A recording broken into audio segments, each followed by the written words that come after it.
welcome back to Currently in Progress. This is episode 6. I've been recording this for a while, and I'm saying episode 7, so now here we are with episode 6, and our guest today is Ryan Duvall. Ryan and I go way back. We met probably in about 7th grade, and we've been friends ever since. I told him a while back that I wanted to do these podcasts, and I told him, I was like, man, it would be awesome to have you on one. And now we are at that point. So let's get right into it.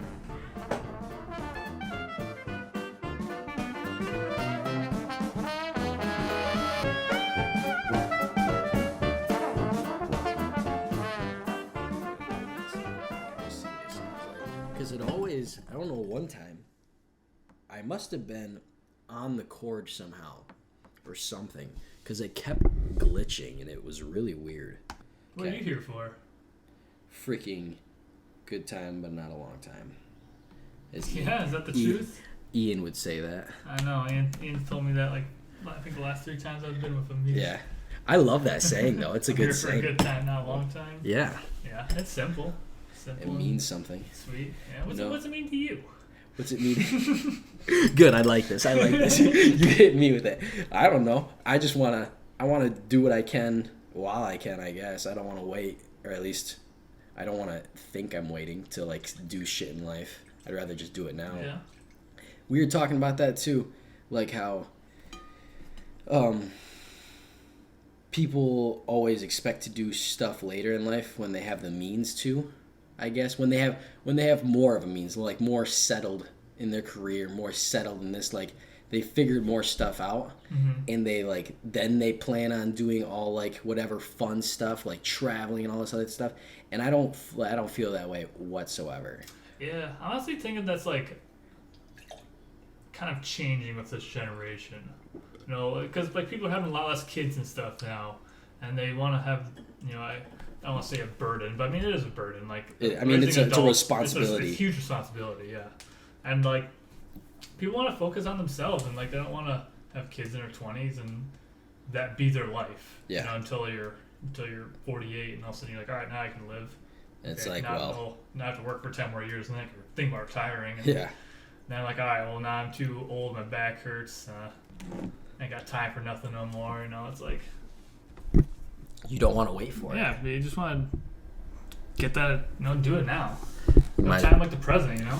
Exactly. There we go. I think that's a little bit louder. I don't know, I feel the same way, I guess. I'm trying to prioritize doing that kind of stuff to myself. It's hard to prioritize that stuff because obviously, usually, those kind of ideas are pretty big. Yeah. So then, it's a risk.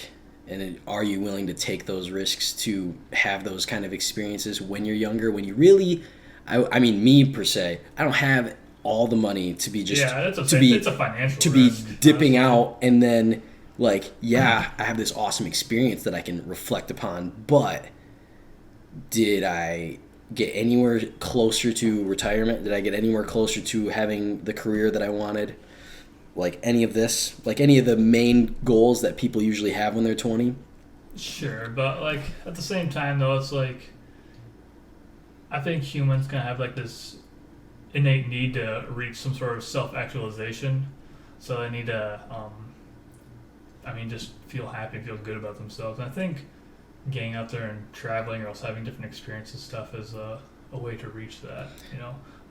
In a sense, at least. Yeah. Not completely. It's not true for everyone as well. Cause that's okay. So, like, self-actualization and, like, seeing, like you said, being happy. Mm-hmm.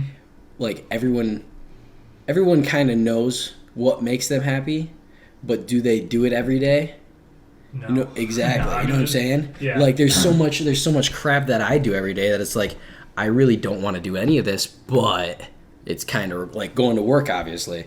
I mean, work's not bad. It's not horrible, but it's definitely not something I want to, like... It will be done at some point. I will move on. Yeah, it's just a requirement for society, I think, and just to live, honestly. And, like, I think that with people, like, just, like, I think I mean, I can get into a different thing, but like just like working 40 hours a week, I just don't think that's like healthy for not only your body but especially your mind. And I wish there's a way to not work 40 hours a week, and like still have a living. Still make enough to have a living. You mean? Exactly. Yeah. Well, I meant like sure. I meant like have a living that you're happy with and you're acceptable with. Yeah. Because like realistically, I could scrape by working 20 hours a week, but I'm gonna be living in poverty, and like I'm gonna feel shitty about myself more than I already do. So. Damn. Yeah, I mean, working less does obviously give you more free time.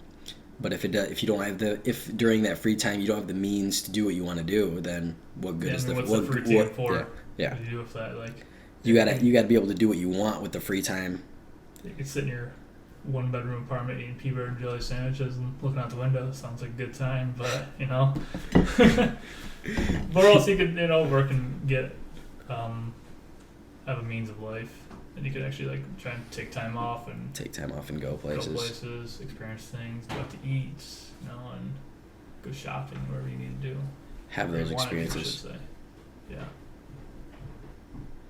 Dang. So when it comes to like working, obviously you hear like people like it's one of the main parts of your life. Obviously, 40 hours a week, you add it up over time is quite a huge chunk of your life. Like when I was working, when I was still living at home, I was seeing my bosses more than I was seeing my dad and my mom. So like, it's kind of weird because like, the people you work with, you see them more than you see the people you actually care about. Yes. And you end up doing this thing that you, a lot of times, have no passion for, and you have no real interest in, and you and me are both working in like public service and stuff, retail work. We're talking to people we don't care about. Honestly, I'm just being flat out. I don't really care about these people. Yep. I rarely see them again, honestly. And if I do, I don't remember them. And just like, I think that's not a completely healthy thing for a person, but it's a necessary thing, I guess, in the society that's been made today. You know what I'm saying? Yeah. It's not necessarily fulfilling. It's not fulfilling at all. But it does it gets you to the means of what you want to do specifically. And I guess that kind of begs the question, like, which side do you want to be on? Do you want to be doing this thing for 40 hours a week? Honestly, it's probably between, like, commuting and then getting ready and decompressing afterwards. Yep. It's probably closer to, like, 50 hours a week you're going to be spending doing this thing. Makes sense. Like we said, we don't really enjoy. So you can spend 8 hours a week really enjoying yourself. Yeah. It's kind of weird. It is. And I think about when, going back to another thing, saying like humans have this innate need to like self-actualize. Then like, is that a way for you to get there? Probably not. If I did this, not consistently, I wouldn't say. If I'm doing this for the rest of my life until I'm ready to retire, then I probably wouldn't feel. I probably wouldn't feel like I accomplished much in my life. So that's why I think you need to make a concerted effort within your time of your week to realize what you want to do. Try to find a passion you can work on, and hopefully you can actually earn a living or at least close to a living with that. Because the way that things are now, I don't think that's conducive to your lifestyle. Right. Yeah. No, it's definitely. I mean, you see it a lot now on like social media and stuff. Just talking about people with their side hustles and making their side hustle their main hustle. Yeah. And like, yeah, it's cool seeing people do that, but like, and it's. I mean, it takes a certain level of commitment. Obviously, you have to really commit the time, and it's really committing during that phase. It's committing such free time that you have at the time. Like, so obviously you're working 50 hours a week, 40 hours a week, like you said. Mm-hmm. Where do you find the time to have that side hustle and then not only have it, but grow it to the point where you can live off it? Right. Yeah. So like, it's not even that like you're not doing stuff to make steps towards that. It's just that, do you even have enough time and sleep and friends and like self-drive to to make that side hustle your full hustle. I know. And it's just, obviously, it's kind of one of the things that I really want to do with the whole podcasting. And like, it's not really like obviously wanting to be a moneymaker, but I wanted to do it just because it's fun. I get to like meet more people. I get to actually sit down and talk about real stuff with people instead of just stimulating conversations. Yeah, like that's just like it's an experience. Yeah, like an experience that you can literally like have with just one other person, and you can figure all this out, or at least not even figure it out, but at least hash stuff out to where you can think like, okay, other people are going through this, or other people understand this. Like, I'm not the only one. Blah blah blah, and like, you don't like look for that exactly. I don't look for validation to seek like, oh, what I'm doing is correct, but it's just like, it's cool to see when other people like explain their, obviously the side of their story, and then it's like, dang, that's exactly what I did yesterday. Like, it's so easy. And like, just talking to people over the past 3 or 4 podcasts I've done, it's just like, okay, like I am completely in the same boat as all these people, and like my path is obviously not going to be as clear cut as like some of these guys. Like, they got their like stuff together and they got going right away on their business and stuff, and something happened early and all of a sudden it blew up, and it's like, dang. The only reason it ever blew up though was because they started and they actually had some stuff to fall back on, like, and teach and promote for themselves. If you have that, then you know you can actually produce that side hustle. Yeah, that's honestly, that's a thing I think that's pretty admirable about you, is honestly you just kind of have like these ideas here, and also you just do them. You know, like lots of people just have like ideas, like, you know, it'd be cool like to start a podcast, it'd be cool to start streaming or whatever. Yeah. And you just like, you actually like, you know, just one day you just text me, you're like, hey, I think I'm gonna do a podcast. And then like a week later, like, hey, you want to be on my podcast? I bought a mic. Let's go.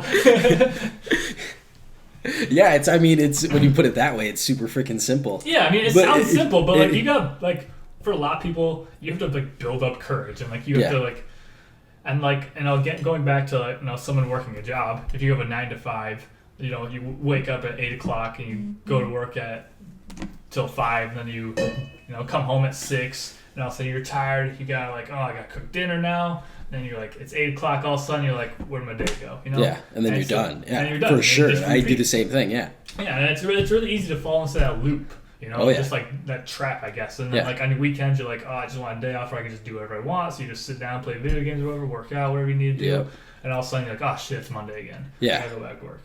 And then the whole cycle obviously repeats. And then you're like, oh my god. And then your downtime at work, you're like, man, I want to start a podcast, but I ain't got no time for that. Yeah. And then you got to sit down with someone for 2 hours. Well, I got to sit down with them at exactly 8 o'clock at night. I got to find them. They have to be available at 8 o'clock at night. You know, at the same time I am. Yep. And then, it's definitely a process that you have to work out. The logistics of podcasting is not very... Or anything, really. I mean, anything, really. Oh, for sure. But, like, you know, if you wanted to write a book or stream or something, or... I mean, you just got to sit down. Well, anything cooperative, you should say. Yeah, I mean, the logistics of like some sort of cooperation like that would be for sure more difficult than something on your own. But even if I did say take a step forward, you're like, I just want to write a book or something, I want to write a play or whatever, you still have to like commit. Yeah, you can commit time. You have to commit, you know, your resources and stuff to that, and you have to. And then you have to mentally bear down and like, you can't just do it. You gotta, like, if you're gonna do it and you're gonna commit the time, like, you have to show yourself progress. Because if you don't show yourself progress, then guess what? You're done, and you're not, and then you're never gonna finish it, and you're never gonna look back at it or do anything. And like, I don't know if I told you this, but I want to write a book, the whole photosynthesis thing. And I literally had that one weekend of inspiration, and I thought, man, I kind of suck at this, because I read, like, my outline is pretty good, but like I started actually writing like the first like intro or whatever, and one of my buddies read it and he's like, and I'm like, understandable, obviously, like it's the first time I ever wrote. But then I was like, okay, well then I'm gonna learn how to write better. So I'm gonna I read a book called Bird by Bird, and I was like, that was how to like write a book. It was literally about how to write a book.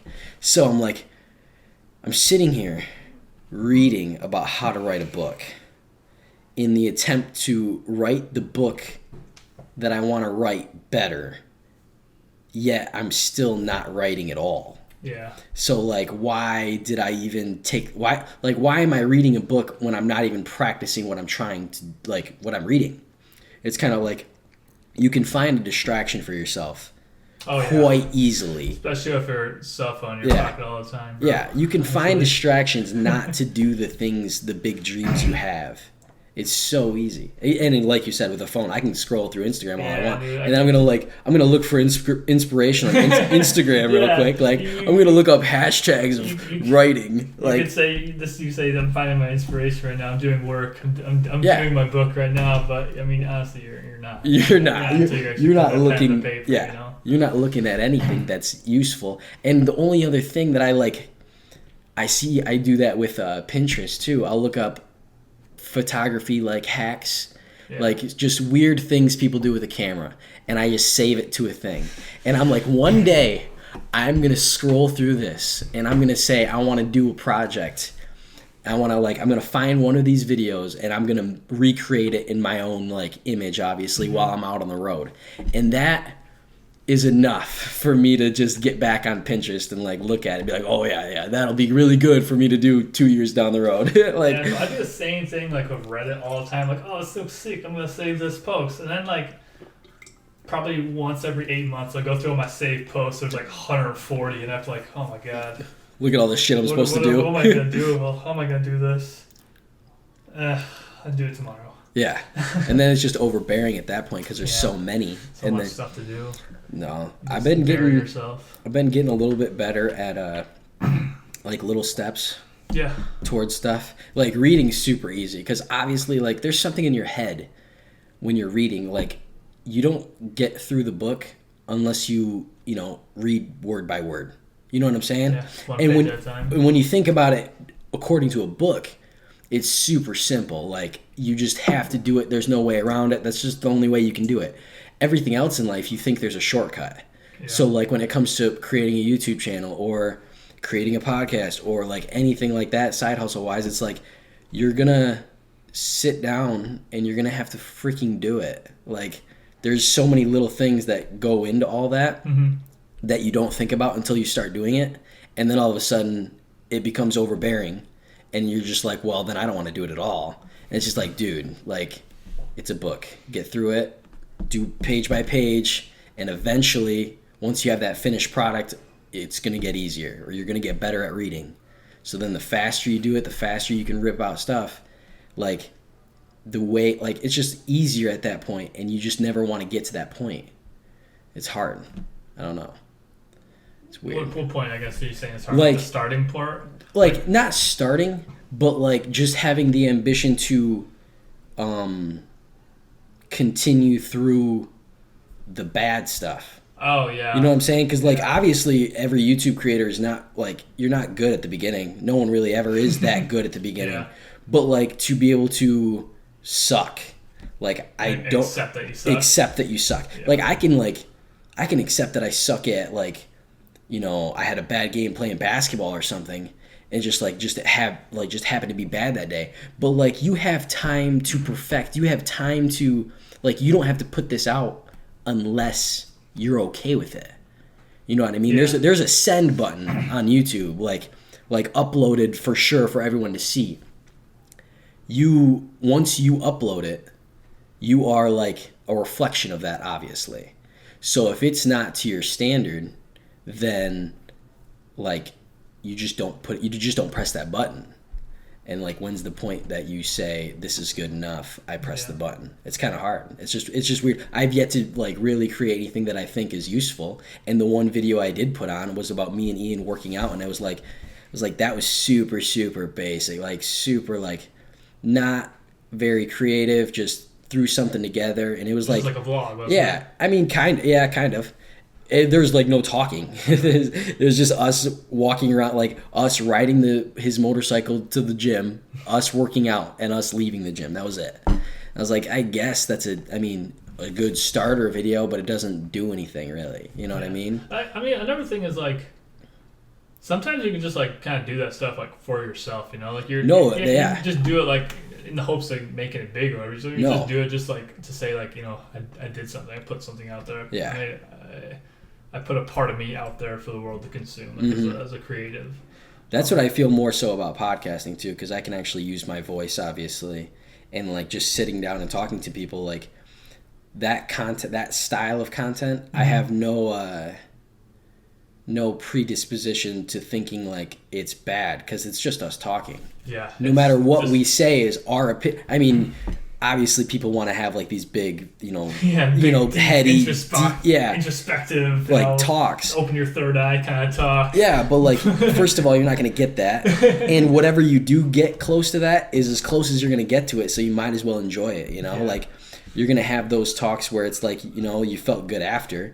I did one with, like I said, I did one with Logan, and then Keegan, my roommate, came home, and I shit you not, he was laughing at me because I literally, like, I cooked some dinner, and I was like, I put my hands up in the air. I was like, another podcast done. Yes! And I literally went downstairs, and he just looked at me and started laughing. I was like, dude, it's just fucking fun when you have a conversation like that. It's not even like I haven't shown anyone it yet. Yeah. I literally just me, and I was that excited about doing it. You're just satisfied with yourself. It was exactly. And also, like, just going back and saying, like, like having a simulating conversation with someone, like, that's just like, that's something enjoyable in itself. So. Yes. Okay.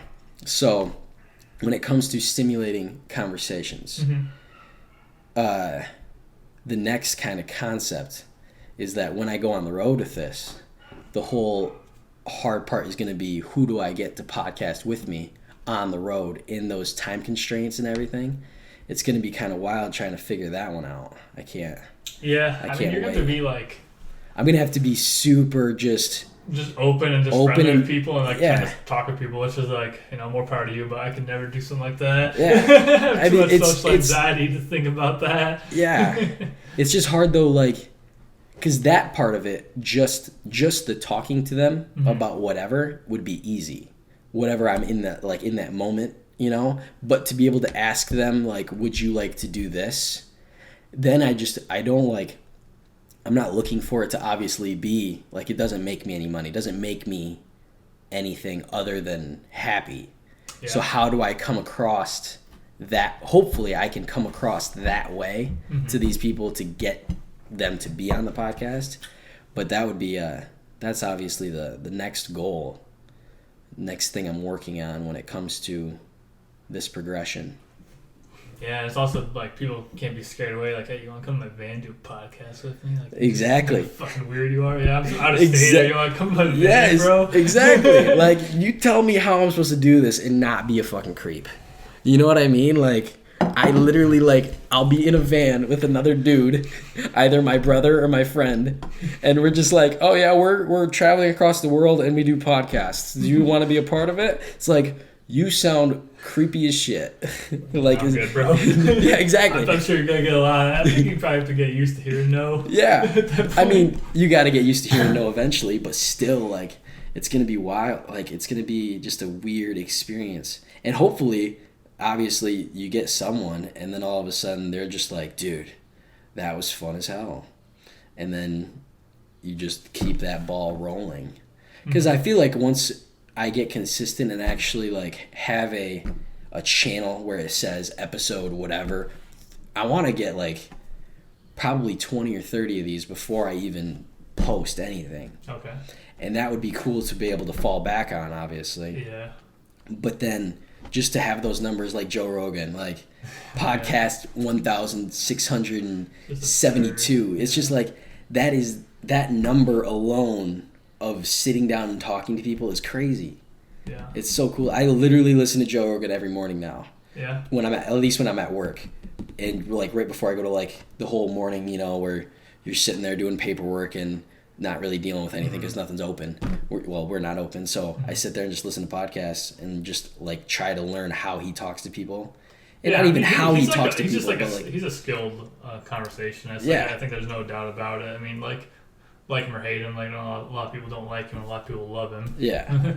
But he's skilled at what he does. He's He's the Howard Stern of podcasting, honestly. Yeah, it's crazy because I did listen to one with him and Howard Stern. He was like, Oh, really? I didn't even know he had Howard Stern on. No, dude, yeah, he did. And Howard Stern, he's like, I'm one of the, like, I mean, he was being a little cocky, but he was like, I'm the, like, voice of, like, radio. Like, I was one of the main things of radio. And I was like, that makes perfect sense. And that he's like, you're the next, like, he's like, you're not the next me, but you're the next you of this, like, of podcasting. And it's kind of wild just to think about, like, how you can be kind of in a similar field, but also have it be completely different styles of content. Because obviously, Howard Stern just, like, on the radio. I actually have never really listened to Howard Stern on the radio. Honestly, me neither. But I know he's huge. He's been on the radio for like 100 years. I think he actually just died not too long ago. But Howard Stern? Yeah, I think Howard Stern's dead. Bro, look that up. Howard Stern is not dead. I'm pretty sure Howard Stern Howard died. Stern's the tall dude with the curly hair, and he was a judge on America's Got Talent. Oh no, he's still alive, I guess. Yeah. Yeah, I need a Jamie. yeah I know. Jamie, look this up. You gotta get like 100, 200 episodes in before you get Jamie. Yeah. Bro, could you imagine me being able to hire, like, Ian would be my Jamie on the road, Dude, and Ian would you be be ass at it. I know. He'd be fucking trash. He wouldn't be paying attention Yeah. at the time. He'd be like, wait, what'd you guys say? He'd be like, look that up, Ian. He'd be like, no, look it up yourself. Like, fuck you. I know. Unless you just walk out after 10 minutes, he gets bored. Dude, he would. And I told him, I was like, dude, we got to sit down and do a podcast. And he's like, sit down? Question mark. And I'm just like, he's like, dude. I was like, yeah, I've been pushing like an hour and a half for all these. And he's like, yeah, dude, that's not going to happen. And I'm like, he's like, 20 minutes max. And I was like, you got me for 20 minutes. You get whatever you get out of it. And I was like, that's dumb, bro. You're like, he's a good talker too. He is a good talker. And he actually like says some, meaningful things. And he says like he has always these good sayings. He does. And it's so weird. He has a good way of words, honestly. Just like saying these really simple things, but he says super simple things, but he knows exactly how he interprets it, you know? Yeah. And it's nice to like talk in those kind of layman's terms and have everyone understand. It's just kind of like obviously it's just a little Jamie on the side, just having his little perspective, because it's super different. Because he's a very weird dude. I mean, you're right. He's got a unique perspective on how he views a lot of things, Yeah. and I think that's a part of why he's a kind of an interesting person. Oh yeah, But he's a Rolling Stone though. Like he's big time. He doesn't gather no moss, you know. Yeah. Oh man. So what else have you been up to? Just working that 50-hour week. Yeah, that's what it feels like, bro. I've been working. I've been trying to work out more. Like my back has been killing me, you know. So I've been trying to like do some core exercises. But figure that out. I don't know, man. Upper back, lower back. Lower back. Yeah. Same shit that you always had. Fucking bitch, yeah, dude. Like the other day, or probably actually a week ago or something. I was at work. I was just bending over, wrapping something up in a circle, so like the sharp pain is fucking through the saran wrap. It hurt so bad, man. I was like, fuck this. I'm not dealing with this anymore, man. I'm gonna fix it. Yeah, I'm gonna try and fix it, man. Bro. So, it's a great feeling once you do, because I wouldn't say I had like the sharp pain, but the chronic pain of low back. Yeah. Oh, like man. I just like when I'm sitting for a long time or laying down for a long time, like I just am not comfortable. No, not at all. Yeah. And you done something about that? Or just been working out?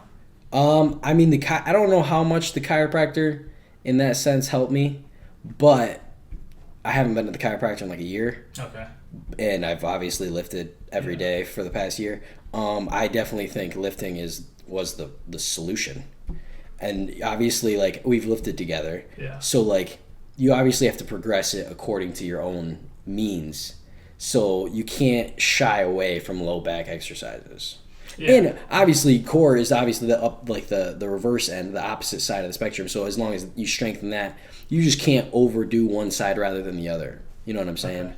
So, I mean, you'll eventually. It's just a progression. You got to keep doing the little stuff, and then once that feels good, go a little bit harder, because you have that problem where you do something a little bit too hard, and then it just makes it way worse.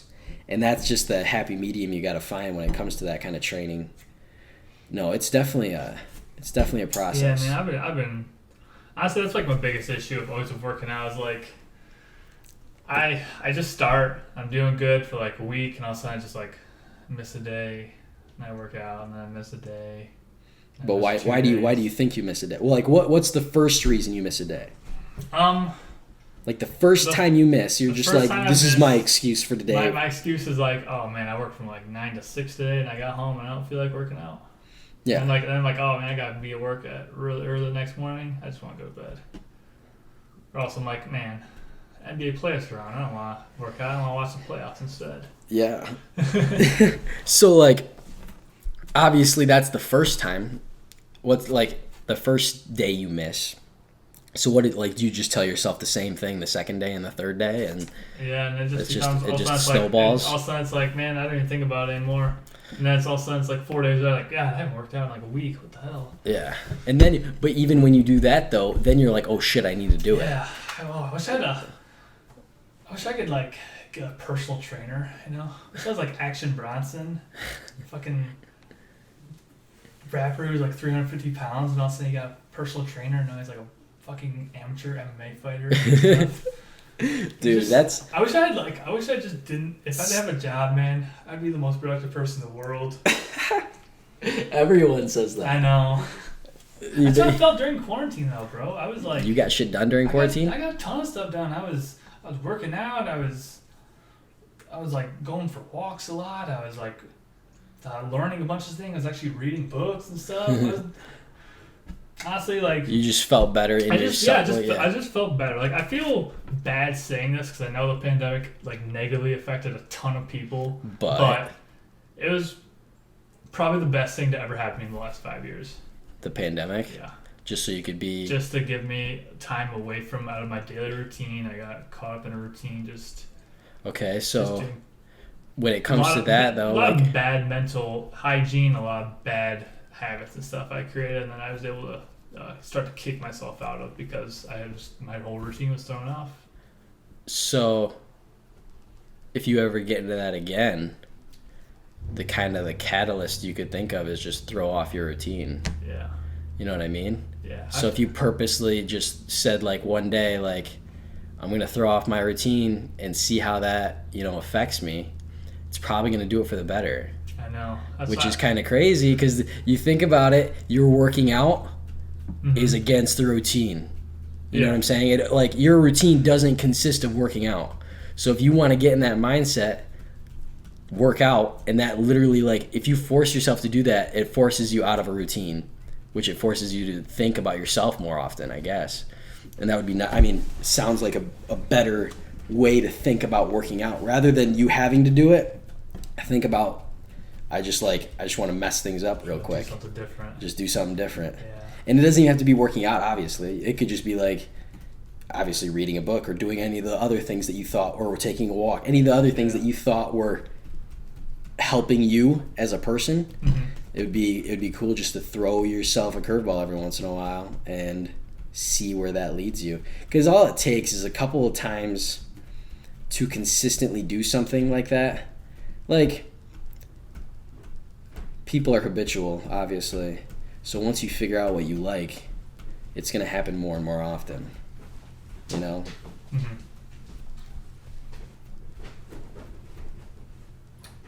But yeah.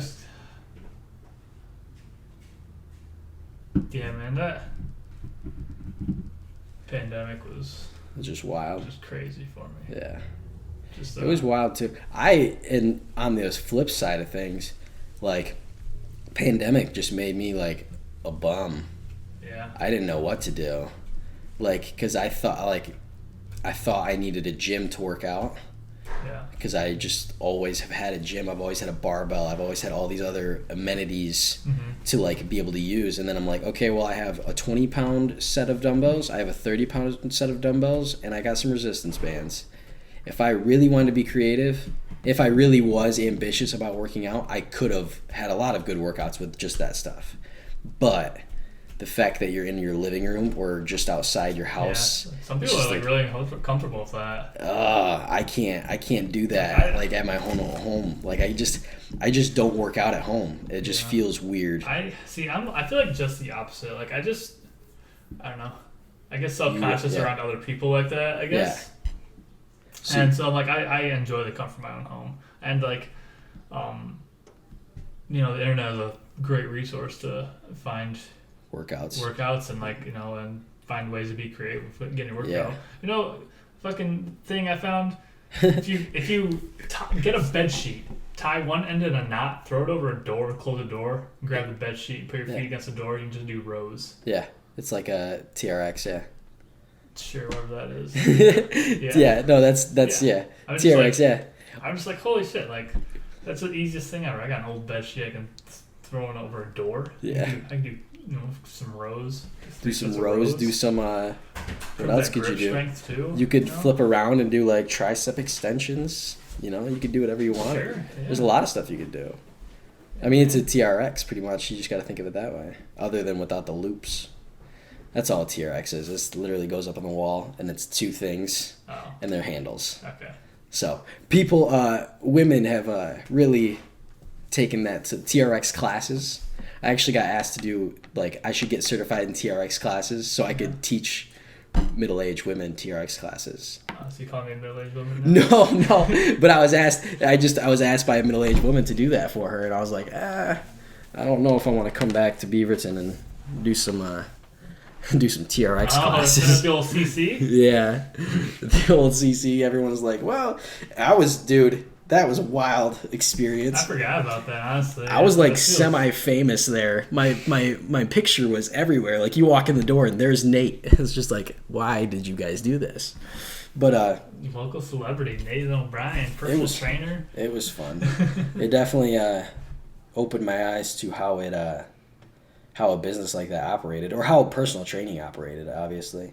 Just because it's is that something you want to do later on? Is like be a personal trainer? I definitely wouldn't rule it out, but I think I would have to be in an environment of, like, I'd have to be with a gym. Okay. I'd have to be hired by a gym where they would, I wouldn't say they would provide me clients, but they would supplement me some clients. You'd want more of you're more like athletes and stuff, as opposed to middle-aged women doing TRX classes, right? Yeah. Okay. It would be more fun that way, but I don't think I would be limited to not doing the other women, because my one training class that I ever did, I worked out with a teacher. I had to train him at Central. His name is Dan, and it was crazy because. Can you just dox him right there, like that on the podcast? Just dox him, teacher Dan? Well, yeah, maybe. I don't know the logistics of podcasting. I guess I only called him Dan. I didn't give his last name out. I mean, he's a D1 professor. I'm pretty sure his name's out there. Just keep going. What, you guys address too, or? Yeah, I don't know. We'll cut that out if we need to. I'll have to talk to my lawyer. No, but we worked out. That's awesome. Send that to your editor. Make sure he knows. Yeah. No, but we worked out, and he was my client for the semester, and we did obviously I had to do an assessment and a post-assessment, blah blah blah. But the assessment, we did a sit and reach test. Obviously. Yeah, you told me about this. Yeah, and he got like 3 inches the first time, and I'm sitting here. I'm like, he's like, dude, this guy just needs to stretch. So like for half the workouts of all of our workouts, we mainly ended with stretching. And this guy literally went from being able to do that to touching his toes easily. Mm-hmm. And I was like, that's he's like, dude, I've never been able to do this before. And I was like, as me being my personal experience with working out, it's always been how much can I lift, or how many times can I lift, or how fast can I lift it. It's never been, can I do something as simple as touching my toes? And it's crazy to think that simple of a thing can be obviously monumental in a person's life, because obviously you have to do that every day. There's things that require you to bend over, like you drop your pencil. I don't want to have to worry about picking up a pencil off the ground as an adult. And I really feel like my training now is more going to be geared towards mobility and flexibility and like just longevity to make that. Because I see one video and I love showing my like old professors or something about like this, but like there's like an 80-year-old dude or 70-year-old dude just ripping 225 off a deadlift, just 2 or 3 like reps in a row, and it's just like, dude, you're a freak. Like, that's awesome. Yeah, like I mean, the person like that, they like have to be a freak though. Like, you have to be like a freak athlete at that point. Like, I don't know if it's a freak athlete or consistency. Can you just have like consistency and diligence to like be lifting every day for 60 years? All of a sudden you're 75 and you're just gonna be ripping at the quad plate and stuff. And see, okay, I don't know about like that, but like, but still 2 plates on each side. I mean, 225 when you think about it. Isn't like it isn't. An adult. He's deadlifting an adult. Yeah, that's what I'm saying. It's just an adult though. Like, it's not like he's I mean, obviously for a 7-year-old, it's still freaking impressive. Very impressive. But it's not to the extent of. It's not freakish. I don't think that's freakish. You think that's anyone can achieve that? I think anyone could achieve it with 60 years of training easily. 60 years of proper training easily. I think you could do that. I've seen older people now, while like obviously being more in the field, obviously I see more stuff on social media and everything. There's one guy that his mom, he trains, and it's all like ass to grass. It's knees over toes guy. His mom, I think, is 70 or 80, same thing, but she's running. She's walking backwards. She's doing all these different squats and stuff, and she just rips through it. Like, it's butter. Like, it doesn't even, like, she doesn't do like 1 or 2 reps. She's doing 20 plus reps of all these like crazy ranges of motion for an older person that I don't think I don't quote me, but she probably didn't start all this until probably 3 or 4 years ago. Okay. So I mean, 3 or 4 years of doing that, and she's at this level. It's kind of crazy, and it's just the consistency of lifting can be very, very. Oh, I don't even know the word. Liberating? I mean, yeah, liberating to the sense of you can do way more than you ever thought you could do. Mm-hmm. It's pretty cool. It's pretty cool, especially with your like back issues. I'm telling you, you get consistent. There's gonna come a time so you're consistent for however long, and then all of a sudden your back doesn't hurt anymore.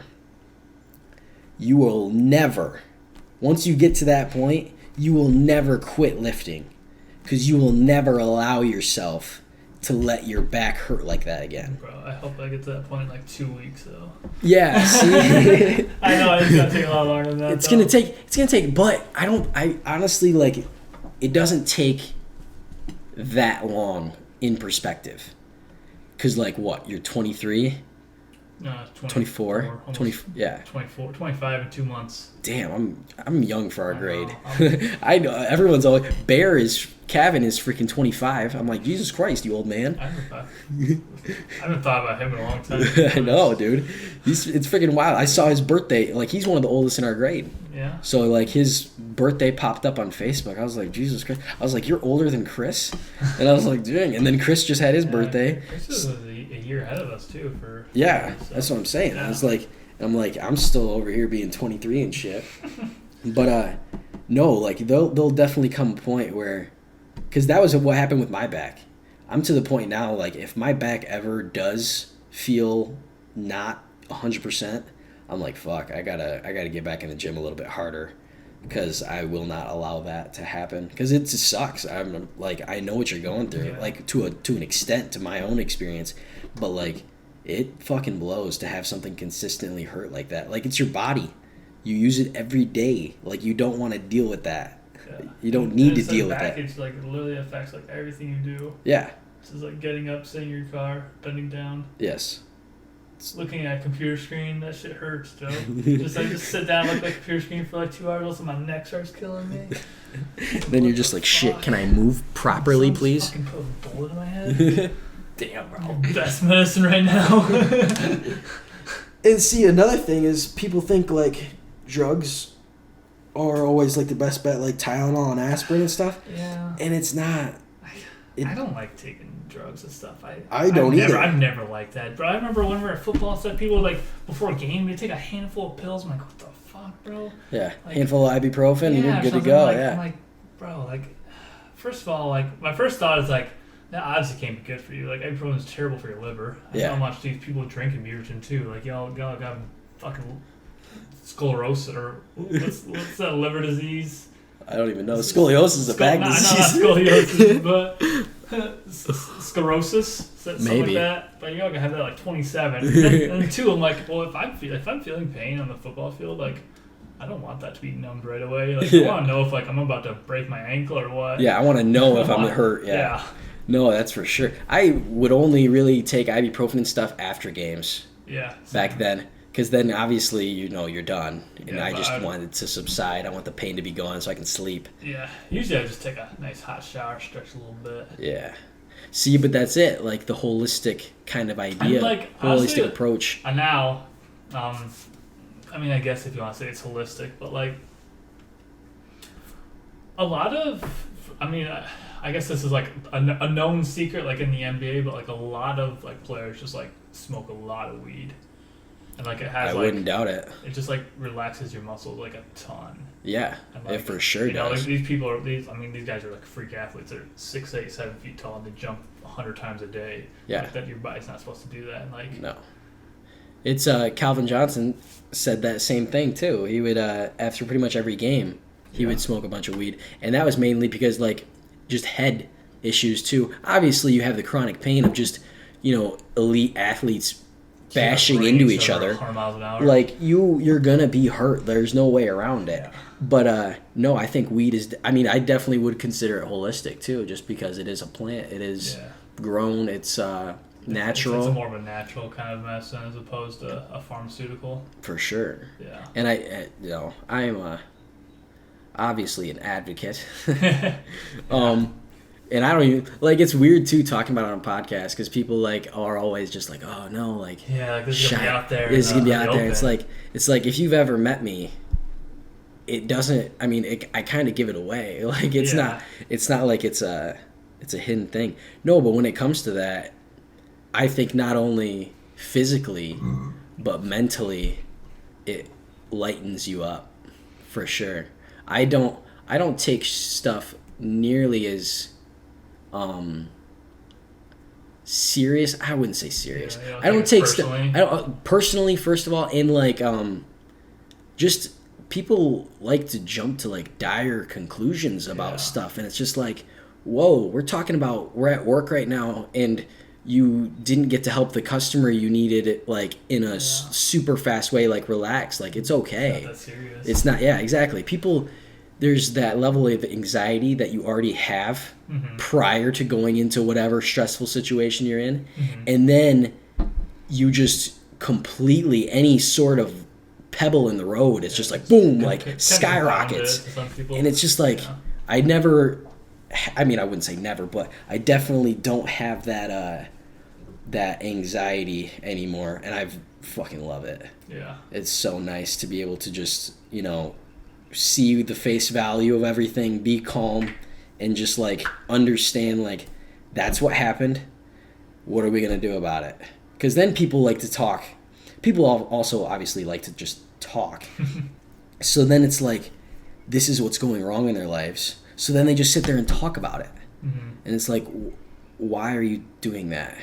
And like, what like, are you talking about what you're gonna do next? Or are you just talking about how shitty that moment was? Some people... Because people do that, man. Yeah, I mean, there is a certain amount, though, that, like, you need to vent, though, you know what I'm saying? Like you need to get some things off your chest. You need to feel validated and stuff. Your complaints and your problems and stuff. But I know what you're saying and getting at. Like, there's just, like, this weird thing where people just like need this complaint equity. Like, they just need to complain about cool things. I like that. Complaint equity. Yeah, dude, that's cool. Okay, keep going. Yeah, but they just like need to just complain about things and just like let people know like how bad life is just treating them, and like feel sorry for me. Like oh my god, my fucking back hurts, and like I've been working at Speedway for 10 years and no one gives a shit about me, and my dog died, and my fucking ex-husband piece of garbage, and fucking Kroger's out of milk, and I was like, holy fuck, like You got some fucking you got shit some life. issues, bro. That sucks. But I bet you Kroger will be restocked tomorrow. Yeah. You know what I'm saying? That one hit me, bro. Yeah, Kroger's out of fucking 2%, bro. Like, what am I gonna do? Like, and then like there's this other thing that people like yeah, well I went to Kroger yesterday and today and they're out of milk. Like people just want to one up people if they're complaints. You ever see this? Yes, bro. It's just like I just gotta walk away. I can't even take that. Like it's just like your life's how can you just get up negativity in your life and just like accept it and now you just want to spew it onto others all the time. Yeah. It just, I mean, I can get when stuff's been going shitty for you for a long time. Like I'm talking like when I say this, I'm thinking the people like 10 plus years and stuff. But yeah. Like at the same time, it's like, all right, well, how many of these issues are your own problem though? Yeah, for sure. And like when I was in the when the pandemic was happening and I was in quarantine and stuff and I had a lot of time to reflect. It's like, I could sit there and I could think of all the shitty things that I think about myself and stuff, but at the end of the day, like, how much of this is self-manufactured, And you probably realize that I vast majority of it is. Yeah. I mean, there's a good amount that like. You can change. I can change. Yeah, it's possible. I mean, it sucks that I feel like I wasted a lot of time and stuff, but like, there's still always next. Yeah, you're still 24. Times there always marches forward. Yeah. I can't you're still only 24. You still got plenty of time. And reflect on how much my life sucks. It's not going to do anything. No, it never does. So. And it just makes you. I mean, then you're in that mindset of just, like those other people, just why me? Yeah. And it's just like, you can differentiate when they do it, but you can't differentiate when you do it. You know what I mean? It's hard to do that too, especially because like me as a person, I don't ever like. I'm never much outward with it because I know how much I dislike when people sit there and complain to me, so I don't like complaining to other people. Yeah.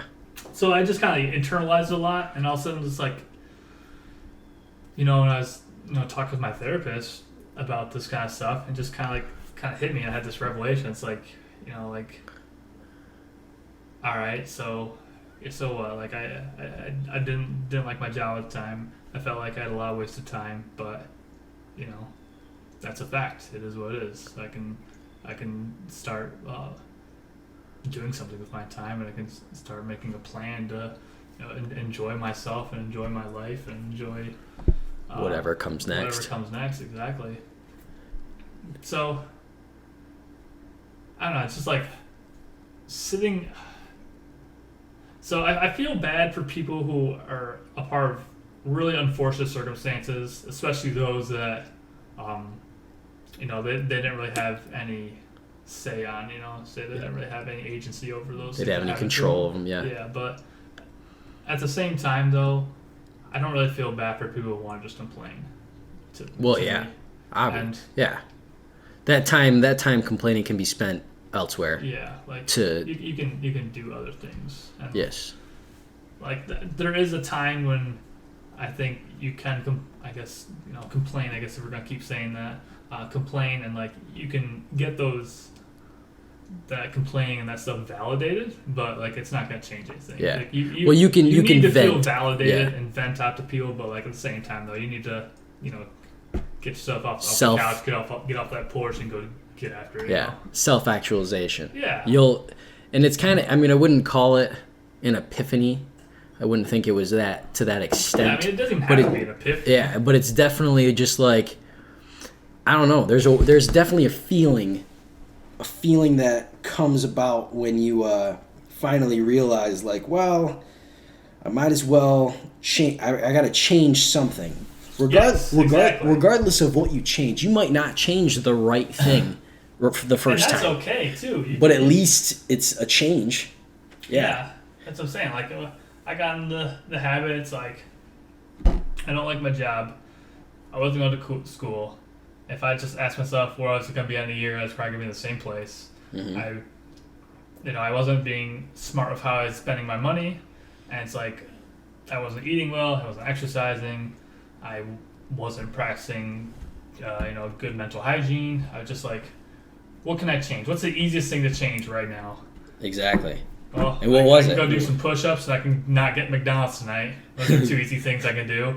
And then, in the spring, I signed up for some classes, started going to college. I guess I should back up. The first thing I actually did was find someone to help me with my depression. That's why I got a therapist, and that's actually helped me a ton. But through working with my therapist, it was when I was like, I can start doing more for myself. I can get out of this funk I'm in.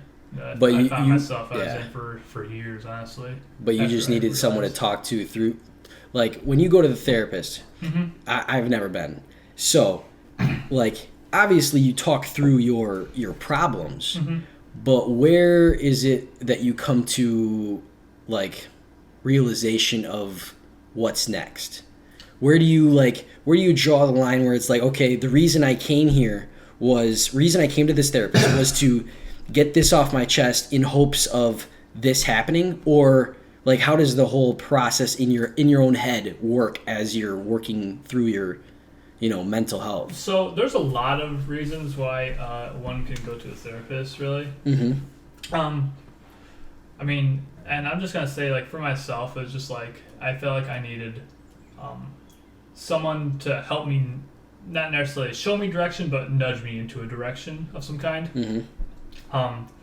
Because I feel like I am a person that, in some instances, I guess, lacks some amount of motivation, I guess, in some things I do.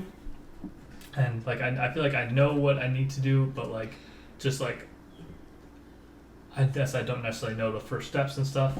So, so when I first started seeing my therapist, the first thing she did was like, all right, well, we need to create good mental habits for you, so and like good skills and stuff for you to work on and build, so you're not always, you don't feel this way. So, like, creating, mindfulness, practicing different types of mindfulness skills, understanding, all right, how am I feeling right now? Why am I feeling this way? Accepting that, not judging yourself for it, because it's easy to, like, just wake up and you're like, oh, I feel like a piece of shit.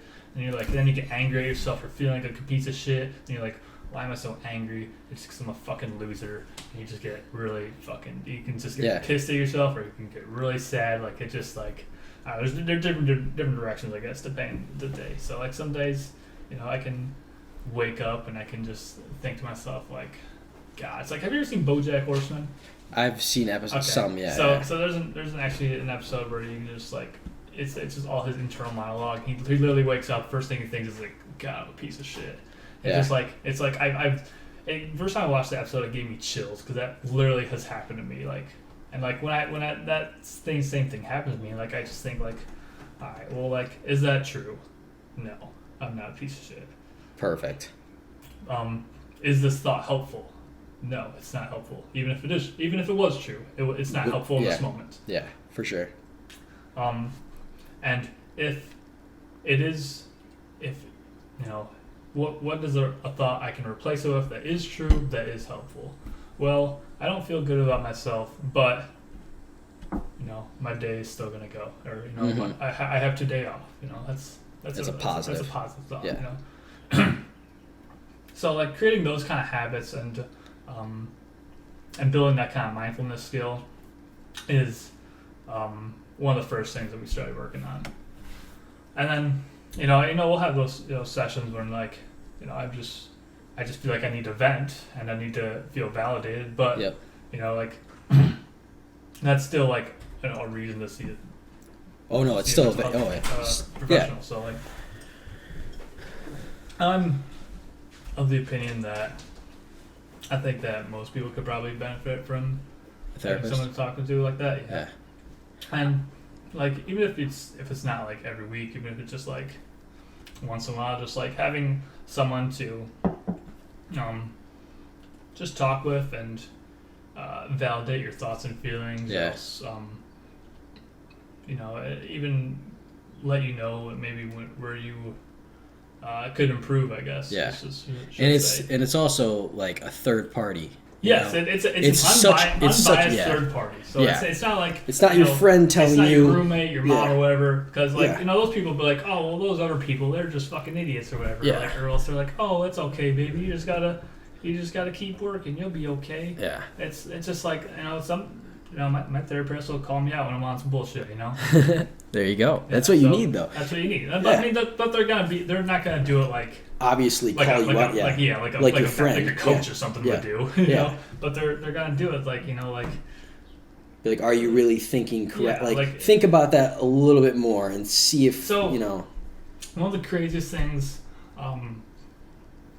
that I think I ever experienced there was I was like going through like a really rough patch, and I just like straight up like told my therapist like I thought about killing myself at one point, and she just said, well, let's think about this for a minute. What are your options? I'm like, what do you mean? She's like, well, what are your options right now? Like, your two options. You can kill yourself or you can not. Like, she just straight up said like, yes, that is an option you have at all times, is to just like end it. And just like, I think that's crazy because it just like blew my mind. Cause I feel like if I would have told my mom or something, she'd be like, don't think like that, you know? Yeah. Because they'll instantly tell you just like, don't think like that, and just like. You are clearly it's there. It's already we're past that point. You know? So what you're saying now means nothing. Doesn't help me at all. Yeah. And now it just makes me feel worse, and I feel bad for myself. Feel bad about thinking that way. Yeah. And she just like straight told me, it's like, yeah, that's an option. Like, stuff. What's happening with you right now? That sounds terrible. And like, honestly, like, I'm not surprised you're in that that sort of state. Yeah, where you would think that way, but. So you can do that, or else you can keep living, and you can keep going to college, and you can keep with your relationship, and what would be the end result, I guess, if you did do that? Like, you'd have all these other people around you that you care about or something. That I guess she's kind of like brought up the other points. Like the people around you, what would happen to them? But like, what would happen to you as well? Like, don't keep living just because of the people. You got to keep living for yourself. Oh yeah, for sure. So it's not because I mean, in the long it's a weird topic, obviously, but like people don't want to think of themselves as the number like the main character. Well, honestly, some people don't. Maybe you do, I but think that's a thing. I think more people think of themselves as the main character than they do in their own story. Yeah, but in the sense of like that's. I'm sorry to cut you off again, but like that's like in a sense like your ego, like you. Oh no, it is. Because like I don't know if you've ever had this moment, but like I remember I was driving. I think I was 18 years old just after graduating, and I was just like passing someone on the road, and all of a sudden the thought occurred to me like. That person just passed me on the road, rather. Like I don't think that they will ever think about me ever again or ever see me ever again. Like, it's just like I'm a background character in their story, Yeah. And like, it was just like this weird revelation. It's like, anything that I guess I can deal with or something, or any problems and stuff in my life, everyone else is having those like problems that are like that as well. Exactly. And just like thinking about that, I think can help you have a change of perspective, especially in how you treat other people too. Mm-hmm. But like I do think that, getting back to the topic though, I do think that most people view themselves as the main character in their story. They view themselves as the hero. The person that cut them off in traffic as the enemy, or they're the bad guy in the story or whatever. I think a lot of the time, I mean, in my case though, I would never. I would like to. You obviously want to hope that you're the main character of your own story, and you want to have that kind of sense of heroic, like being heroic, and you want to do the right thing. But like, I don't know, when I think about it, I never think of myself in the sense of being the main character, because if I just think about myself, I mean, I haven't really done much. It's not gonna end up being that great of a story, As of right now, I should obviously I have a long way to go, but like if you put other people first, and I try to do this at work, and this is, I mean, it makes it obviously nicer in the sense of like in your head mentally, like how you talk to yourself. But like there's this guy, his name's freaking Rudy. Perfect name for this dude too.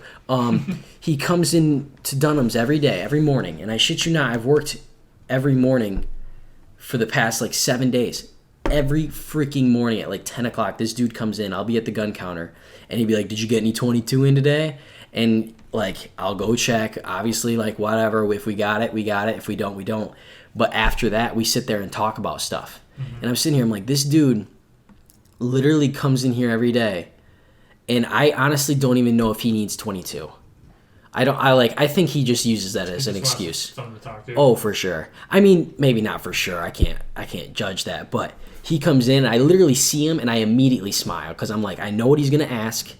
I know that he's going to sit there and he's going to pat me on the back. He's one of those old guys that always has to talk close. Oh, yeah. He has to get really close to you. And it's like, he's like, "Dad, did you get this gun in or this?" And I'm sitting here, I'm like, I will entertain you for as long as I can, because, dude, like, you have that. It's just weird seeing people like that. They're giving. They're super giving in the sense, like, very few customers come in, and if they ask for 22, they'll just be like, "Oh, you didn't get any in yet? Well, that fucking sucks." And then it's like, bro, how do I control that? Like, I can't control if I have 22 ammo. And this guy, he'll be like, "Oh, I don't." I've told him no almost every time, other than once, which was today. And he's like, and every single time he just smiles, pats me on the back. He's like, and just goes about his day. I'm like, that's awesome. Like, that's the part of my day that at least at Dunham's, that it's like, it's good to think about. Like, there are people out there that are willing to, accept no and take it with a grain of salt. They're just like, okay, well, yeah, you're good. Like, the whole situation's fine. Yeah. They just go with the flow, and I'm like, that's nice, and it's just refreshing. Yeah, it is refreshing, because you think like everyone gets everything like right away. Because, I'm trying to not sound like old man yelling at the clouds or something, but, everyone gets Netflix right away on their TV. You got instant messaging, you got instant noodles, you got everything you want right away. Mm-hmm. But, and when working in retail the last 6 years now, people just, like, don't like hearing no. Yeah. They don't like,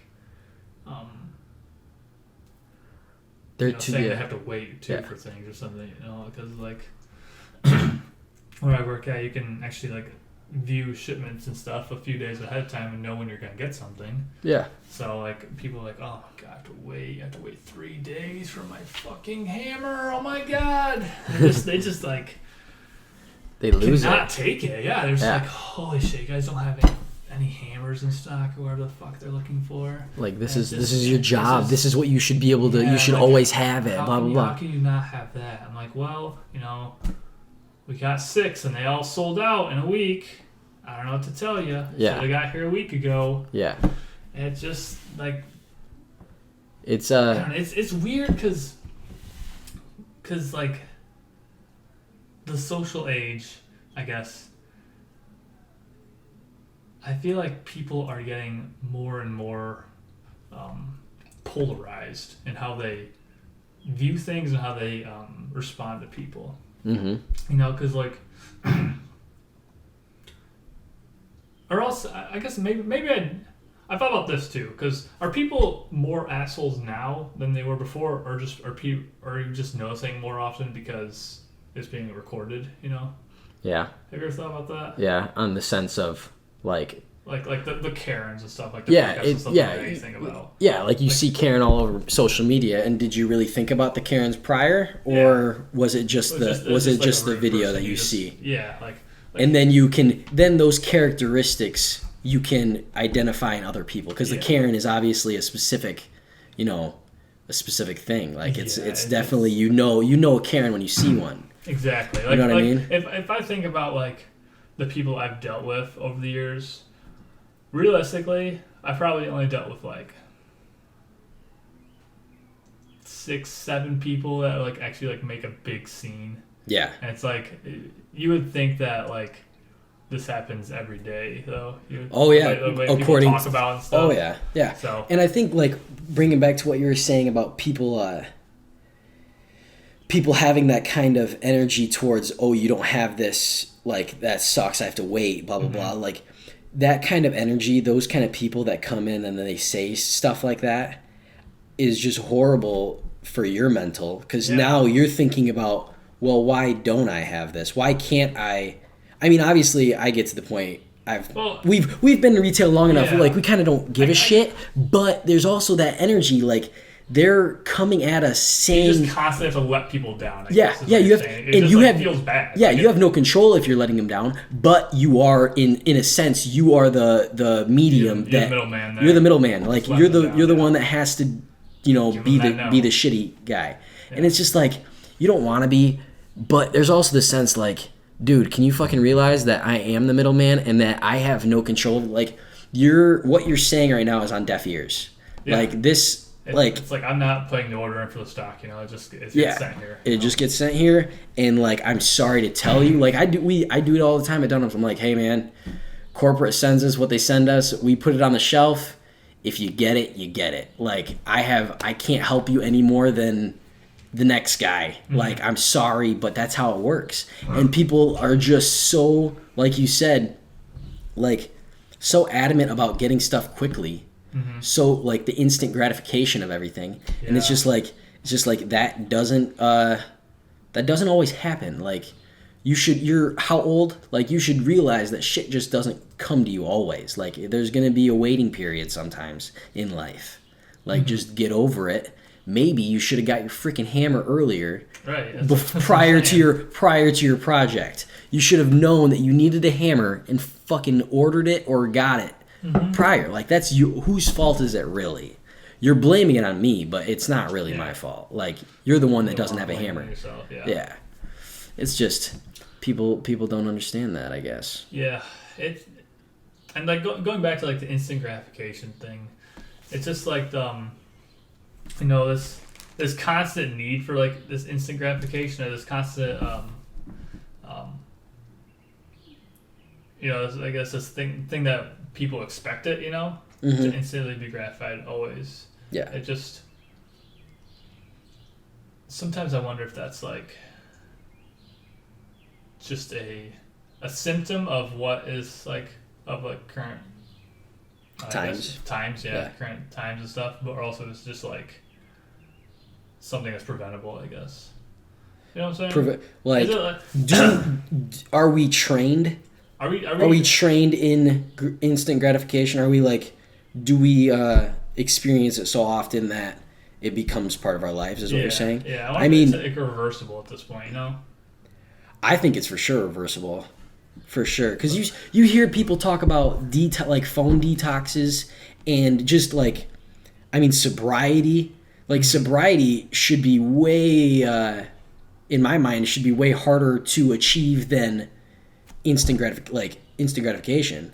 Like if you can quit drinking alcohol, you can definitely figure out how to understand something's not going to come to you quickly. It takes people that want to do that though. No, it definitely is a process and you have to commit to it, but I don't think it's reversible in the sense that it's just going to happen. You just think it away. Yeah, and there's still like tons of people that are addicted to alcohol. Oh yeah, it's definitely a skill that you have to learn. Mm-hmm. Skills, like, and it's weird, I always say this too, but like skills are definitely more things are skills than you think. Yeah. Like when you think about it, like how you talk to yourself.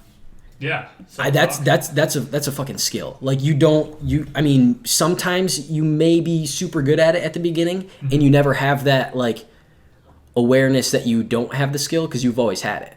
You know what I'm saying? So like, there's definitely people like in your sense, you've either had that skill when you were a kid, lost it, and gained it back. The skill of being able to be mindful and like talk yourself through those situations that you're in your head. Yeah. Like you didn't learn, like that's definitely like you had to learn how to do that. People also think anxiety like is anxiety management. It's a fucking skill. Yeah. You're not a manager of anxiety. Like you are, but like you have to learn how to do it. Like someone was telling me about their test the other day and that they wouldn't get the results back for like 3 weeks. It's just driving them crazy. And it just drives them crazy. And I'm sitting here, I'm like, what are you worried about right now? She's like, my results on this test. And I'm like, what are you going to do about it? And she's like, well, I can't really do anything until I get the results back. So I'm like, so you just solved your problem. Like, why are you worried about it? Like, unless you are willing to accept the fact that you failed, are you going to study for those 3 weeks for the preparation of you failing and retaking the test? No, you're not gonna, because who fucking wastes 3 weeks of studying when you might have fucking passed? Mm-hmm. You know what I'm saying? So like, why stress about things that you can't control in that sense?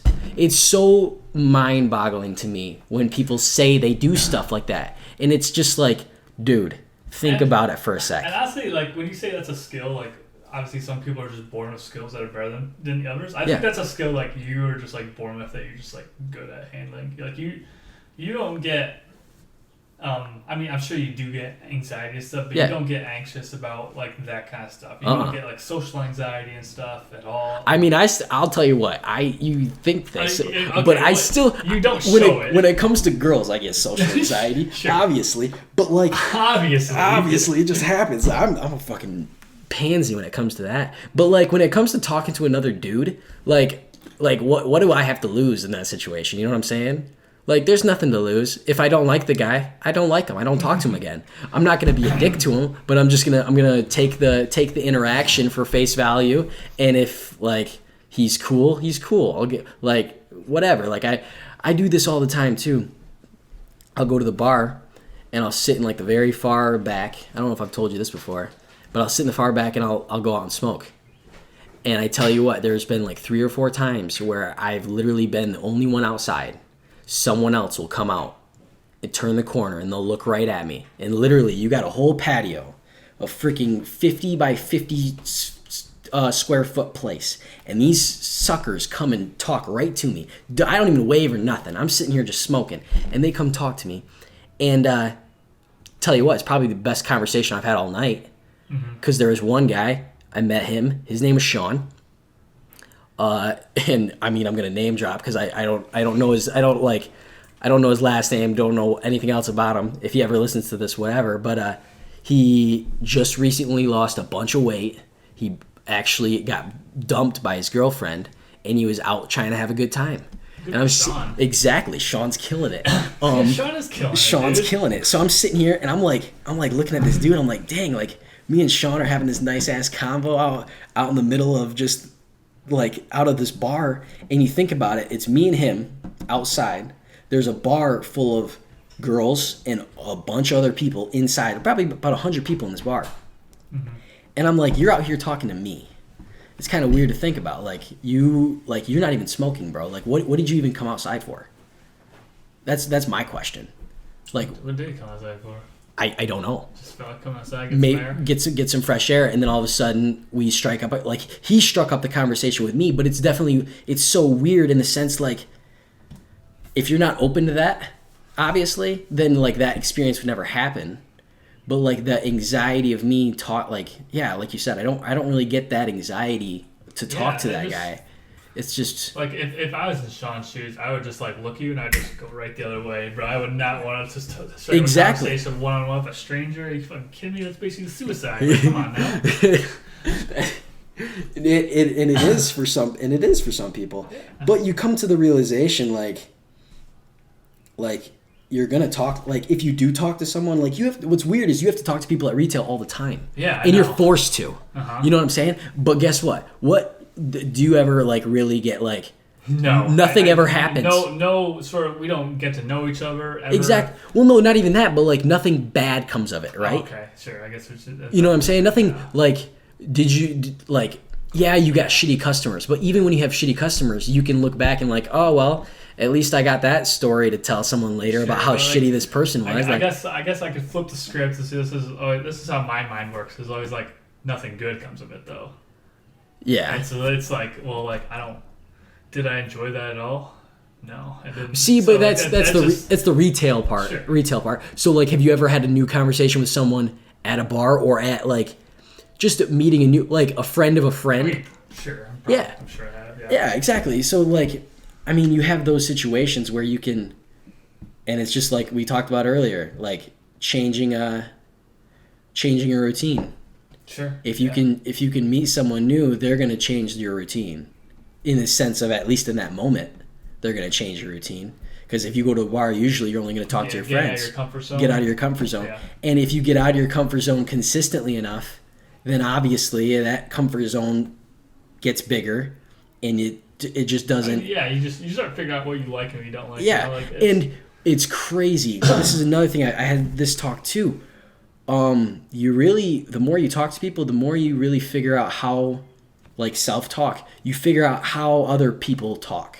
Yeah. So like in the sense of, I can tell when people are like negative, like that. Mm-hmm. Like it's like if they start, it's like a tone of voice. It's a tone, you can get it. and I get the same thing. Exactly. You know when people are like that. Mm-hmm. So the instant that happens, the instant you realize that, you can immediately understand, and then you can figure out a way to cut that conversation off. Mm-hmm. He's a stranger. What are you worried about if you tell him no, or like, hey, bro, I gotta piss. I'll catch you around. Dap him up, go take a piss, and never come back. Like never. Like if you see him, give him that little nod, but always just keep walking past him. Like then it's over. Like you didn't hurt his feelings, but you also didn't waste your time. You know, it's just weird. That's how I think about it when it comes to like at least social interaction, like random social interactions, because you can control a lot more in this situation than it is random. Like you have your own life. Like if you don't want to be a part of something, just walk away from it. Yeah.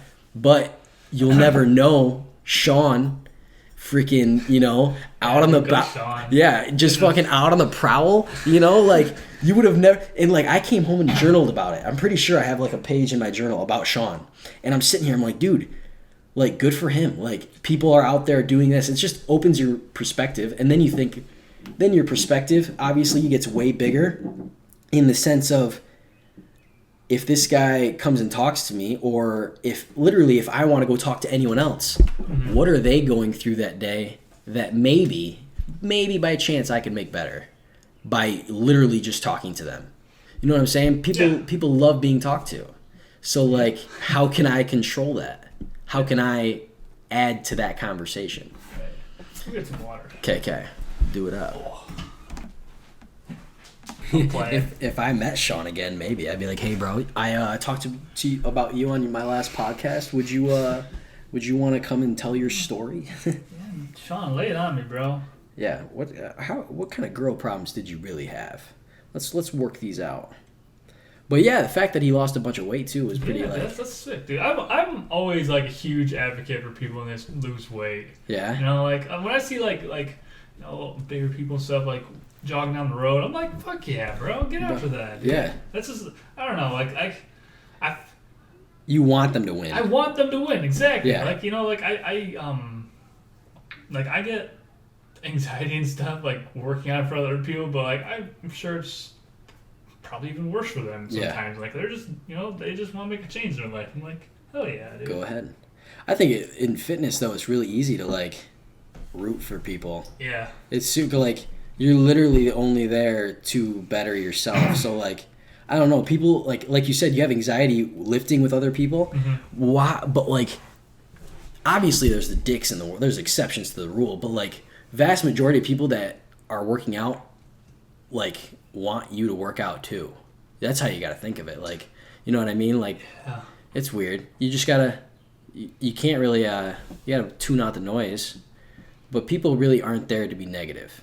People, I very rarely have I ever been to a gym that like, people are like, you look at people and like, ooh, they're not doing stuff right. Or no, if anything, they'll be like, hey bro, like they'll let you do it for wrong for a little bit, in the sense like, it's really weird to give people advice in the gym that you don't know. Like, you don't want to do that. And like me being someone that like, I have a degree in this, like I know like what you're supposed to be doing, at least like form wise.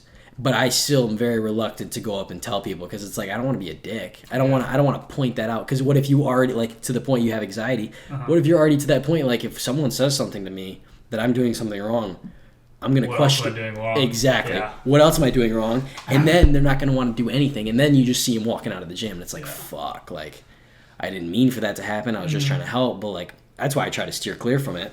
But you definitely want, like, you always want to see people do good at the gym. It's a fucking, that's what you're there for. I don't know why, but that setting, or that's one of the settings, some other settings as well, but, like, I just always feel people, like, just judging me, be like, ugh, what a fucking loser. Look at scrawny ass McGee over there. Just can't lift shit. You know? Dude, what's crazy though is that there's always another you. Like, you're not the only one. Sure. You know what I mean? Like, there's always a scrawny. Yeah, I probably talk shit about him. Not me, you know what I'm saying? Yeah. Like, if you're gonna be scrawny ass McGee, at least go stand next to scrawnier McGee, and then you're like, oh, Good thinking. You know what I mean? Like if you're gonna. If this guy can do it, I can do it, you know? I mean, it's not the best example, but it's definitely an idea. Like, people want you to do better. Yeah. And, like, personal trainers, like, there's personal trainers at the gym I work at, like, just walking around, like, they usually always have a client while they're there, but, like, they'll sit there and come, like, fist bump anyone and just, like, hey, how you doing today, blah, blah, blah. It's, like, that just makes you feel, obviously, more welcome, and it makes you, like, oh, man, like, this guy gave me a fist bump. I might just come to the gym just for that fist bump, bro. Like, at least I have someone that's, like, out there just, like, thinking about me, even for a second. It's kind of wild. I like it. I like being that guy, too. I like... Yeah, you fist bumper? Big fist bump guy? No, not the big fist bump guy, but, like, I've been practicing, obviously, handstands. Yeah. And I fucking love doing that shit. I've seen your Snapchat a lot. Bro, ever since people kept saying that I put it on my Snapchat too much, I quit putting it on my Snapchat, because I was like, fuck this. I don't want to be known as like the handstand guy on Snapchat. I know. That's so stupid. I fucking hate that. But so like I'll do that at the gym now, and people will come up to me at the gym and they'll be like, bro, how did you learn to do that? And I'm like, you fall a lot. And he's like, and they're like, well, how can I do it? I was like, you're gonna have to fall a couple times. And he's like, oh, okay. And there's this like little girl that comes in, and like, is that advice just good enough for them? You just tell them you just fall a lot, and like, okay, got it. Well, like I mean, You should just tell them, like, hey, start on a wall and then like get your balance or anything. I tell them these things, and they obviously, like, all these people that ask are already like fitness buffs. Okay. Like, they already know how to do it, but they're just like, oh my god, they want to ask you how you did it. Over, they just want you to talk about it. Shut up. No, but they think, obviously, like before, they think there's a secret to it. Okay. And it's like, no, bro, like, you just, like, there's a center of gravity, and once you find how to control your center of gravity while on your hands, bro, it's like an epiphany. It just fucking, like, once it clicks. One day you just get it. One day you figure out that spot, and then all of a sudden you just keep reaching that spot over and over again, and it becomes easy, obviously. But no, there's a little girl there, and she will literally copy everything like she sees anyone do. And it's so freaking cute, though, because like there's one day where I was like doing jump rope, or no, I was jumping over boxes. She pulls out a box and she starts jumping on it, and I'm like, and her parents are like lifting, and they like walk around and they'll see her doing it, and then they'll see me doing it, and then they'll be like, oh, well, we know how she got that idea. Well, the other day she's sitting there against the wall on her head, like reaching her feet up and doing headstands, and I'm sitting here, I'm like, whoa. Great song. It's an epic ringtone right there. But yeah, like, and she was doing it, and it was freaking awesome just to see that, like obviously you kind of have that power to like show people. I don't know, you're not really show people, but like just like people see what you do, and then they're like, oh, I want to do that. People want to imitate you. Yeah. And it feels good. It does feel good. Yeah. I wouldn't even say like it's imitating. I mean, as a kid, she's imitating, yeah.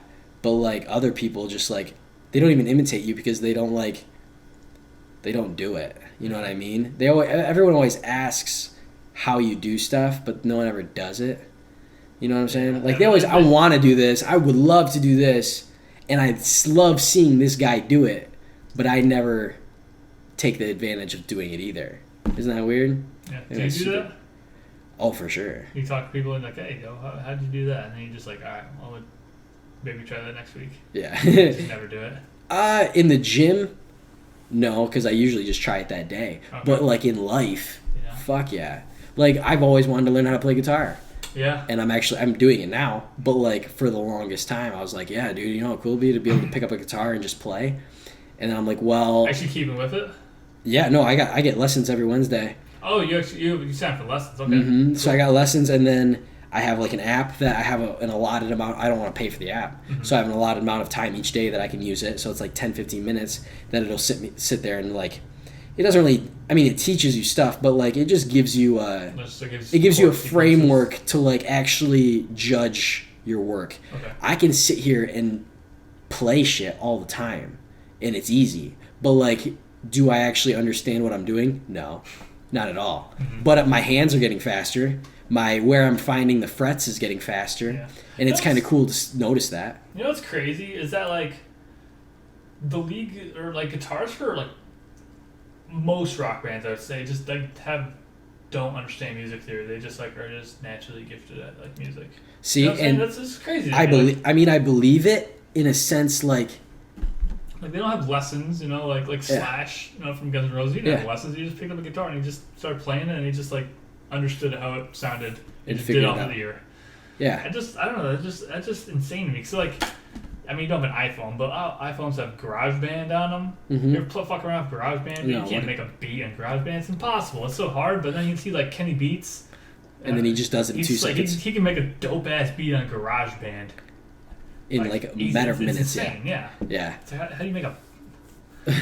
Our teacher, one of my professors, he likes this guy. It's like Mark Riblet. Oh, dude, he's awesome. Dude, he would literally have, like, we would be in class, and he would sit there and he'd be like, hey, well, we're going to work on this in your groups, but and this is a younger professor. I think he's only like 26, 27. Yeah. And he's sitting there, he's like, well, while you guys are doing that, we're going to play this, and just because I really like it and it's enjoyable. And he pulls up this guy, and he starts just letting his music play, and he's just like, listen to this guy freaking make beats. And it's just like a beat, and then he adds to it, and then he adds to it, and then he sings, and then he cuts, and then he just fucking keeps missing. He just got a sound box and a keyboard, and he just make it all on the fly. Dude, that guy's so talented. Like, and it's always good. Yeah. Like it's random songs about God knows it's just cats shit. Fighting in a back alley, but this beat is fucking sick, and just listen to this. Like, it's crazy the tone, or like being able to understand what fits is wild. Yeah, and like just in the moment too, like on the fly, like, because you know it's one thing to like make something like, man, you know, maybe that could use some drums right here, also, but here just like do do do do, then all of a sudden you just like cut, add thing, copy paste loop, put it on there. I'm gonna throw some vocals on all of a sudden. Yeah, just like 20 minutes he does it, and then it's over, and it's a hit. Yeah, and like Kenny Beats like does the same thing, but I mean he does like more nuanced stuff when he makes a beat, but like he does like a little live stream on Twitch, and he's like big on like, you know, inspiring people, like just like the best way to get better something is just to do it, you know, like and he'll just like grab a sample or something, or grab a verse from a freestyle or something online. Like I remember watching this one he did with a Mac Miller freestyle, and they just cut the audio out for Mac Miller, his voice audio, just made this incredible beat, and then he'll delete it at the end. He's all right, now you guys go and do something then. And just like, it's just, I don't know, it's just crazy to me, like how you can just like you can just sit there, think, just listen to something else, and you're like, you know what, this obscure ass instrument would sound really good right here for just a split second. It's only gonna hit 3 times, but it's gonna be the fucking cherry on top right here. Yeah. It's like, man, how are you guys so talented? I wish I just had a fucking ounce of the talent that people like that have, like musically, like. Yeah. No, music is crazy just because of how creative and how, like, it's like, literally like your own thing. Like, it is very much like just only you can create that. Yeah, like, you know what I'm saying? There is literally enough music that we will never run out of it. Like, you can keep making unique music from the start of time until the end until the earth burns up, and there'll still be enough more, unique music to make. Yeah. Like, and there's still more. Yeah, there'll still be more to do. Scientific facts of just like of different chord progressions or something. It's insane. It's like the unique variations and stuff. And like what you said earlier about like how they do it in the present moment. Yeah. Like nothing on their. I think the reason they're so good at it is because nothing else is on their mind in that moment. Their whole entire 100% of their focus is listening to that beat, listening to each thing, and then like you said, putting stuff in where they think needs to be. But like you can't know where to put stuff like that without really only focusing on that beat, I mean, yeah, for sure. I mean, yeah, like focus is definitely part of that, but I mean, there's also just gonna be like a natural ability at that point. Yeah. There's also like, just like repetition. Yeah. It's like Mark Riboulet, he streams like every day. Yeah. Oh basically. yeah, every day. Every morning he's in a new robe and new boxers that you've never seen before, just screaming into a mic, a golden mic, and just killing it. Putting some sauce on his keyboard, as he likes to say. He's got putting some sauce down. Yeah. He's got a Hot 97 freestyle where he actually just like makes a song live on the air. It's incredible. He's also got a I don't know if there's a YouTube series that Kenny Beats. He's a hip hop producer. Yep. He has a series on YouTube called The Cave, and he was on an episode of The Cave, and he's just like crazy because like I don't know. At the end, he's just like, all right, Kenny, you want to put some sauce on it? He just pulls out the keyboard and he starts just fucking slapping on that boy. He just looks like he's literally just slapping keys, but it just sounds like a fucking church organ. It's crazy. Man's got a freaking gospel voice and. Dude, his voice is freaking amazing. Mm-hmm. It's unreal. Like, you don't expect him to have that kind of voice at all. Yeah, dude, bro's got some absolute pipes on him. Absolute pipes. Dude, that would be also cool, is to be able to sing. Yeah, no, I already know I'm ass at singing, bro. Abby told me, she said, you're garbage, right? I asked her one day, like, would I be in Vance choir with you? She's like, absolutely not. She's just straight up with me, like, no, you're there. Dude, I remember driving to fucking working out at Athletic Republic, and it was you, Jamie, me, we had the whole car full. Yeah. We had the whole car full, and we were singing John Legend, All of Me. Yeah, and I remember so vividly. You were in the back seat. I don't remember who was in the sides. I don't remember who was in the passenger seat. But we're all singing at one point, all of us. And then all of a sudden, each one of us kind of drops off. And then you were the last one to keep singing. And all of a sudden, we all realized, because we couldn't hear individually who was singing. We all just knew we were singing. And then all of a sudden, you were the only one singing. We all looked around and we're like, damn, like... First of all, we never thought you would know this song.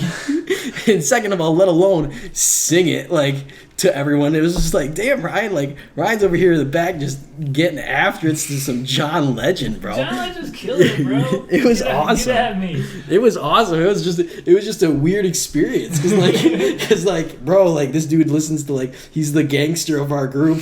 Like, he's the rap, like connoisseur. And he's back there just belting the most John Legend ballad of all time. Like, it was so awesome.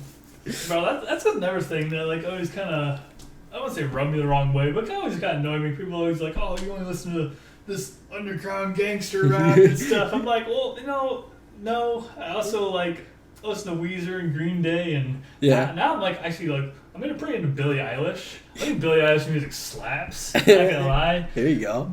But like, I mean, obviously, rap's my favorite genre, but like, But, yeah. you know, You I diversify. enjoy a large diversity of music. Yes. Like, No, I'm getting to that point too. Like you said the other day when I sang that song, indie rock song, dude, yeah, it dude. was Some band with like 60,000 listeners on Spotify. Right fuck now. yeah, bro. Yeah. That's the shit I like now. I like listening to like the music rather than the like vocals. Okay, you like the sonic, the instrumental, sonically, yeah. So like that guitar in that song, that electric guitar is literally like hardcore, like Red Hot Chili Peppers at the beginning, like song, and then it immediately goes to some jazz like electric guitar, and it's like, what the fuck, like you've never heard that before. And I was like, just imagine, like obviously me to the guitar point, like I would love to be able to switch and be able to play this. Like if I can sit down, if I can grab a guitar and immediately play some crap like that off the cuff, oh my god, that's a dream come true. Like dude, that would be so cool just to be able to do that. And I'm 24, I'm 23, I can't even fucking remember how old I am. I'm 23, I have so much time. Like you can become a very good guitar player in 7 years. So by the time I'm 30, if I legit practice guitar that long, so you're gonna be in a band. Oh, I don't know if I'm gonna be in a band. Maybe I'll be a one-man band, and just do gigs on the side. Playing on the road, just driving around your van across the country, dude, and just fucking playing. My buddy was telling me how Brandon actually was telling me how this guy goes and plays at Venice Beach. Like you literally just go to Venice Beach, you pick up a fucking chair in the middle of this strip, and you just start playing your guitar. Like there's a bunch of other like performers or entertainers throughout the thing, but like, dude, if you're at all good, it doesn't even matter if you're that like.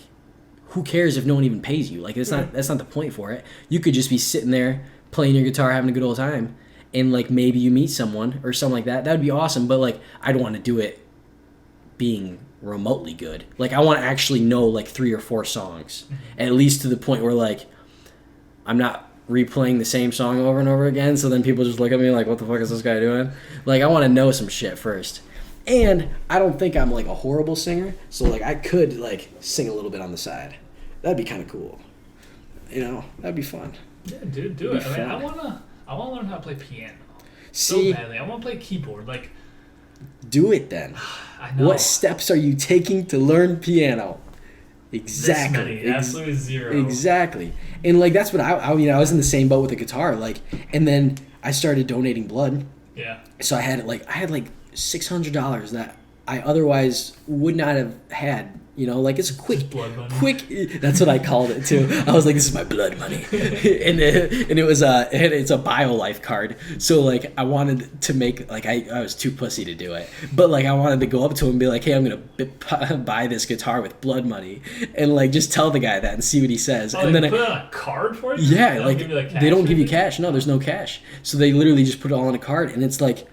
And I just wanted to see what he would say. An account or anything? Oh, that's kind of bullshit. Yeah, it kind of is weird. But still, and like, it's just a BioLife card. Just whip that down and be like, this is my blood money. And then I just want to see what the guy would say. But I pansied out. I thought I was just like, I don't want to scare this guy. I don't want to make him think some sort of edgelord. Yeah, I killed someone for this guitar.